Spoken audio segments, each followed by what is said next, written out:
Nigerian EFCC, you sure you will not carry this your EFCC eagle go for eye clinic for medical checkup? Maybe they give it medicated glasses, because it's like, they see corruption allegations of politicians and big men. Now only Yahoo boys na to eagle they look. Make the cuckoo go check in eye, give them eye drop because oriburuku lenshe. My country people, say there is level of corruption and crime, criminality will go happen for country, it go become normal.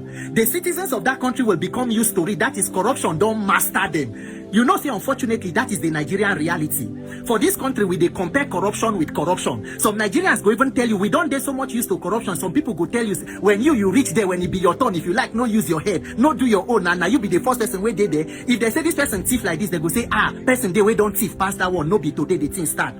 And once a country reach that level, it will take a revolution of not just the reasonable, but the reasonable and courageous. Because you must be reasonable and courageous for us to revolt for the right cause, to reset leadership and systems in this country.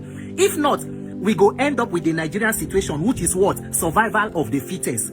Justice will be left for the highest bidder. If you don't get connection, you are on your own. It is an animal farm. So when I know say for some days now, Moyele Sowore and Wike, Sowore, they release some allegations, all of that they put out there against the current minister for FCT. Do you know that most of the information where they put out, they are not new. They have been there before. They are known to the public and including everybody where they for government. But the so-called anti-corruption agencies, EFCC, ICPC, Independent Corrupt People, and other offenses, related offenses, they never see them to investigate. What are some of the allegations? And Nigerians, instead of to focus on the matter as it affect our life, some people go even the way they go, they abuse the show. Nigerians do not know that even when you think, say maybe you like two people where they quarrel, you should think of how what is going on affects your life and insert it yourself in that equation. What are some of the allegations where they raise against the current minister for FCT? Number one, remember during the Channels TV interview where Seun Okinbaloye asked him, say, you are driving a Rolls Royce, your convoy, they get power bike for front and all of that. How did you get money to buy a Rolls Royce? The Honorable Minister said that he is not from a poor family.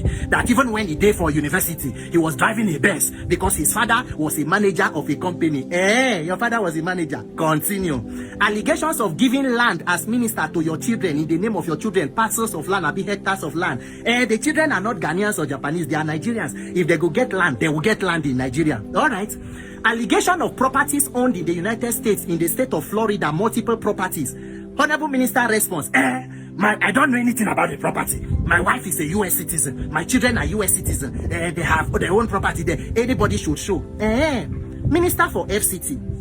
Your wife is a U.S. citizen, and nobody talks to make person no own property. But do not forget that that same wife is also a sitting judge on the appellate court of Nigeria. They don't move her. She was in the high court. She don't go appeal court now.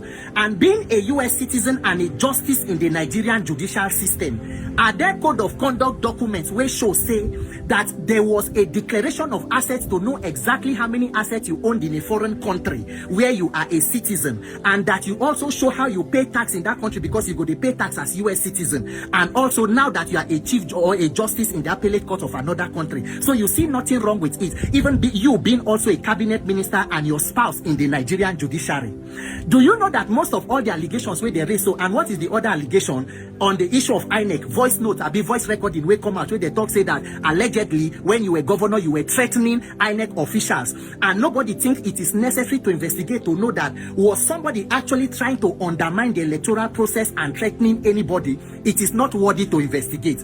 Do you know that most of the allegations or where they raise, so they come under executive and administrative corruption? And guess what? 50 to 60% of Nigeria's corruption is administrative. Inflation of government contract, budget padding, outright stealing and criminality from government. But till date, it is not worth investigation. Why? Because no be Yahoo boy or no be poor person. Now EFCC, eagle, never see him. Recently, the British Deputy Prime Minister Angela Rayner, she resigned from office. You know why? Not be because he thief money, no. Not be because he carry money buy Rolls Royce. He buy property before he even become Deputy Prime Minister. He pay tax, but he no pay sufficient tax. The advisor to the Prime Minister on ethics say, our investigation found that she acted with integrity but broke the code of ethics. Meaning there is a code of ethics. For Nigeria, which code of ethics will they do? Code of ethics, Oriburuku Lenshe. Oriburuku Lenshe, EFCC. EFCC and Nigerian government, we build a system that rewards criminality. Nigerians do not get used to this kind of corruption and criminality in the country, because this system will make everybody a victim at the end of it. And that is why, because the people they know say once you do it, you get people will go support you, their owner to pay people will go come online. They abuse those who are calling for accountability because they know there are no consequences for anything. This is not how a country should be governed. Look at Brazil, they protest for law where they don't bring, say, may they give immunity to their lawmakers. Nigerians, we will do the right thing after doing every other thing. A system or a nation where there is no accountability is a lawless society. And if you do not come together and fix it, you may just become the next victim of the misgovernance or the high-handedness or wickedness in that country. Congratulations, Minister for FCT. The God will do your own to come from a wealthy family. He will do it for other Nigerians. God bless you, EFCC as una eagle. Oriburuku night una they do. My name is Peter for Nigeria.